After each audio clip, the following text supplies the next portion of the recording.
Hi, welcome to yet another episode of MPowered Women, a series conceptualized under the M-Shift agenda of Multiples Private Equity. I'm your host, Mitu Samar, founder and CEO of Eminence, a strategy consulting company focused on reputation. Additionally, I'm also a director on the boards of Aegon Life and Times Internet.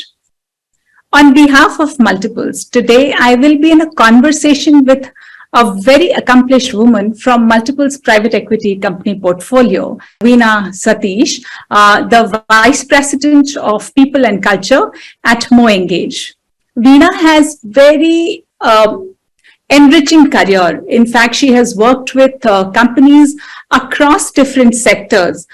She has worked with Walmart, Global Tech India, Bloom Energy, and also Cisco. So you see a variety of industry and now MoEngage.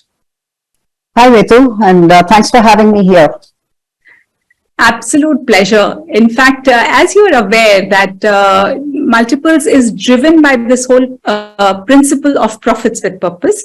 And under this whole principle, they have two different initiatives. Multiples Good Faith Foundation that's focused on education of deserving candidates, prioritizing girls, and M-Shift, which is basically focused again on bringing purpose-led transformation or purpose-led shift in their portfolio companies and helping them focus on three key pillars of equity, empowerment, and environment. Always people-led, plus the focus of your organization also. So what are some distinct qualities that make for a great leader, and especially if we were to talk about women leaders? Yeah. So in my opinion, Mitu, I don't think so there are separate skill sets and abilities for men and women leaders that exist, right? However, having said that, it's very important for women, particularly to specifically work on few areas, right? So according to me, they are confidence, self-belief, being assertive and also being resilient.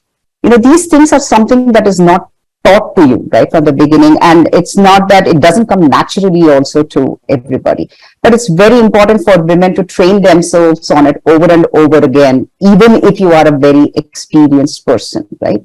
So I think there is, as it is, enough of things happening out there in terms of challenges, events, instances which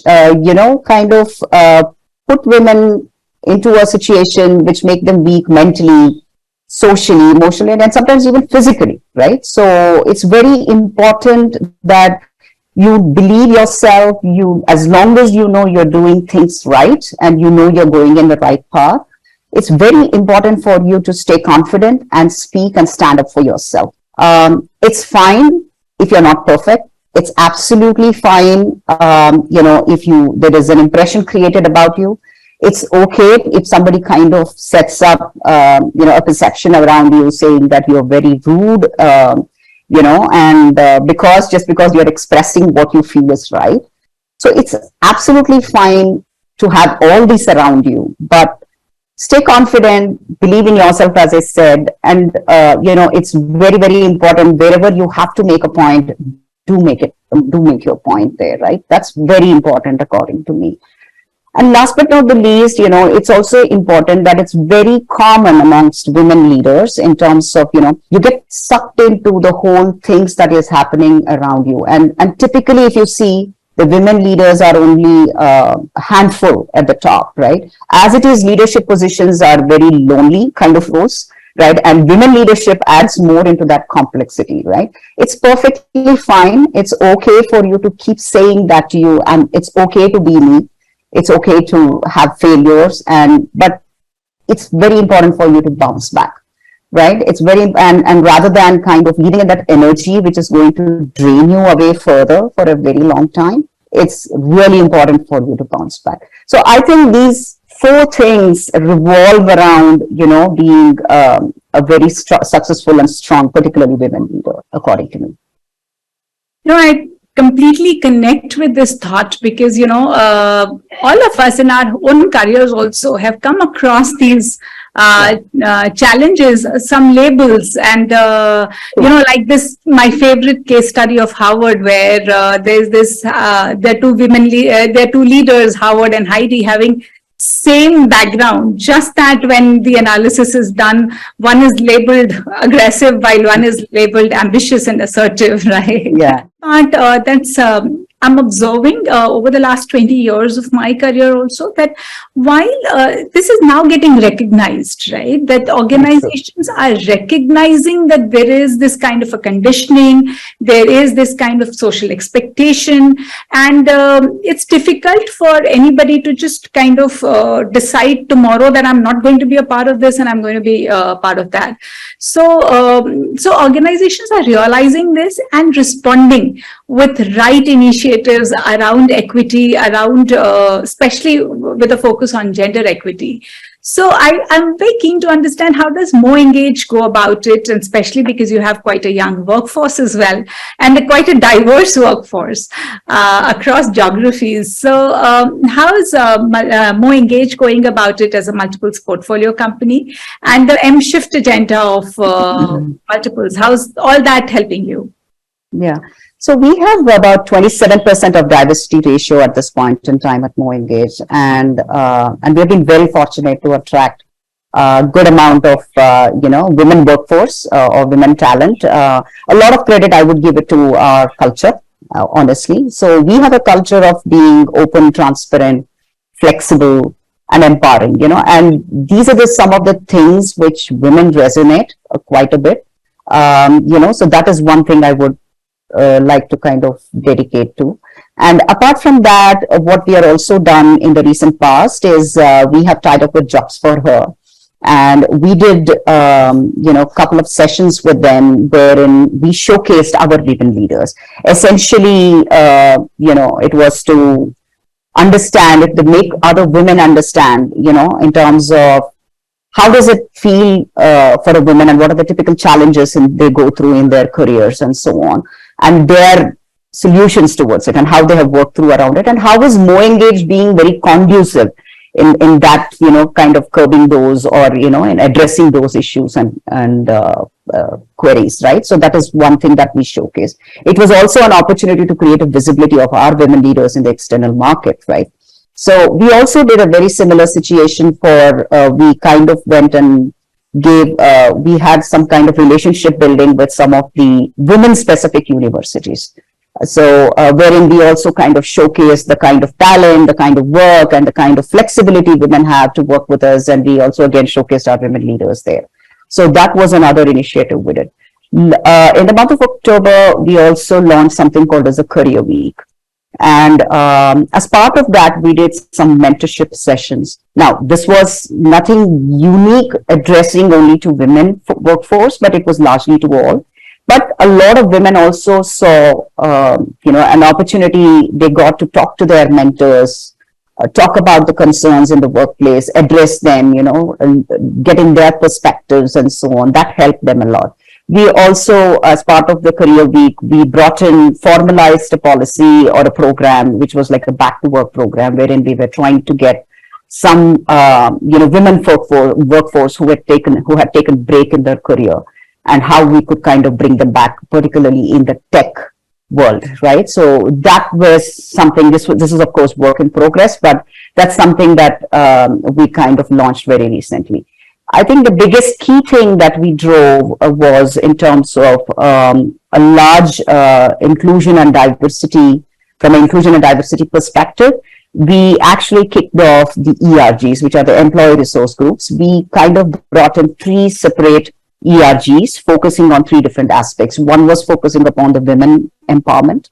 The second thing was about the disability, workforce. And the third one was in terms of the LGBTQ community. So these groups are led by employees across globally.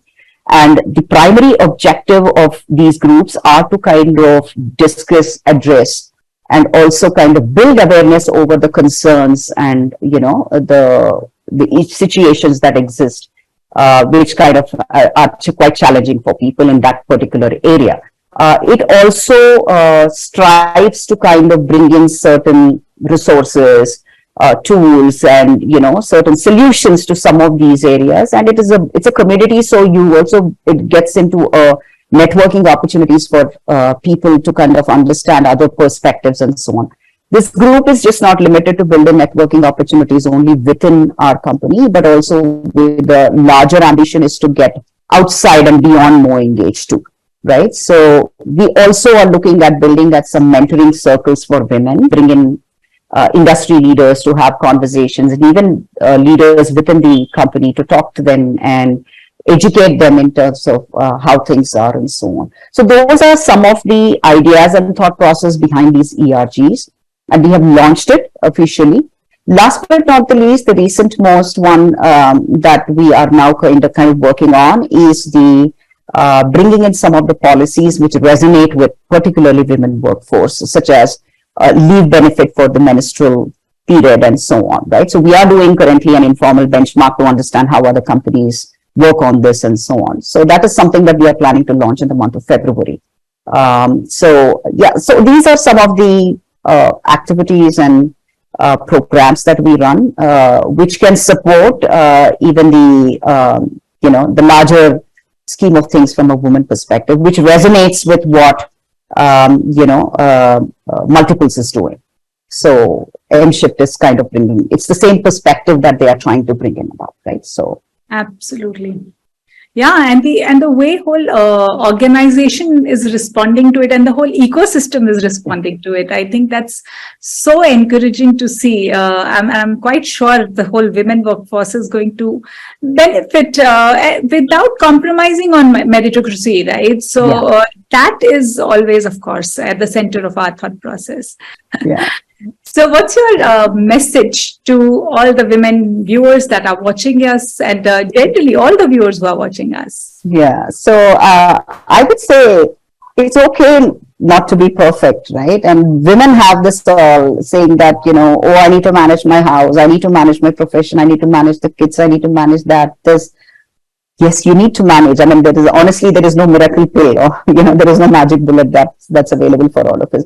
It's okay for you not to be perfect in every aspect, and it's okay if people in the process of balancing it out, if it's okay if someone forms an opinion or an impression about you. It's perfectly fine. I think there are times you need to prioritize this way or the other, and as long as you know how to prioritize it well and balance it well, it's okay to be that way. So don't get bogged down when others say you're not paying attention here versus you are more conditioned there and so on. So it's okay to remain imperfect, and it's okay to let it be that way.